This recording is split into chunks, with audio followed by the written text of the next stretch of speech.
ডাকসু নির্বাচনকে ঘিরে জমে উঠেছে অনানুষ্ঠানিক প্রচারণা। নির্বাচিত হলে 1 বছরের মধ্যে ঢাকা বিশ্ববিদ্যালয়কে পূর্ণাঙ্গ আবাসিক শিক্ষা প্রতিষ্ঠানে পরিণত করার প্রতিশ্রুতি দিয়েছে ছাত্রদল, শিবির ও বাকছার সমর্থিত প্যানেল। রেজিস্ট্রার অফিসের লাল ফিতার দৌরাত্ম্য দূরীকরণে ইশতেহারে মডেল দেবে শিবির। ছাত্রদল বলছে, রাজনৈতিকভাবে মোকাবেলায় ব্যর্থ হয়ে সাইবার বুলিংয়ের মাধ্যমে বিকৃত রুচির পরিচয় দিচ্ছে কেউ কেউ। এদিকে বাকছাসের ভিপি প্রার্থী আব্দুল কাদেরের দাবি, ক্যাম্পাসে লেজুর বৃত্তির রাজনীতি করছে ছাত্রদল। মিজান শাহজাহানের রিপোর্ট।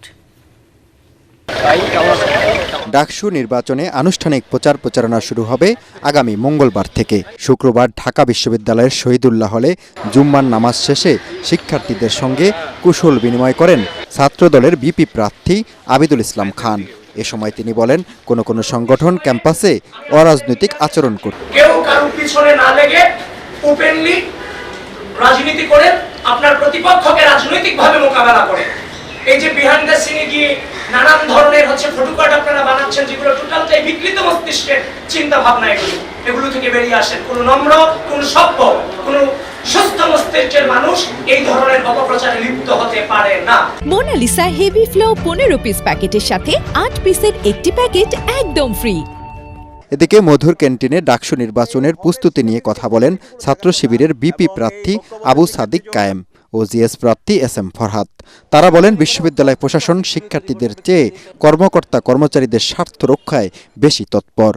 আমরা যারা ছাত্রীরা আছি, আমাদেরকে নিয়ে বিশ্ববিদ্যালয়ের সবচেয়ে বেশি ভাবনার কথা, কিন্তু আমাদেরকে নিয়ে না ভেবে তারা তৃতীয় চতুর্থ শ্রেণীর কর্মকর্তা কর্মচারীদেরকে নিয়ে ভাবে। তাদের জন্য বহুতল বিল্ডিং করে, কিন্তু আমার ফার্স্ট ইয়ারের যে ছেলেটা রংপুর থেকে আসছে, যে ছেলেটা কক্সবাজার থেকে আসে, এই ছেলেটারা এখন পর্যন্ত আজিমপুরে থাকতে হয়েছে সিটের অভাবে। পরে একই স্থানে কথা বলেন বাংলাদেশ গণতান্ত্রিক ছাত্র সংসদ বাকছাসের ভিপি প্রার্থী আব্দুল কাদের ও জিএস প্রার্থী আবু বাকের মজুমদার। বিশ্ববিদ্যালয় প্রশাসনের নিরপেক্ষতা নিয়ে প্রশ্ন তুলে তারা বলেন, নারী ভোটারদের কেন্দ্রে নেয়ার ব্যাপারে নেতিবাচক ভূমিকা লক্ষ্য করা যাচ্ছে।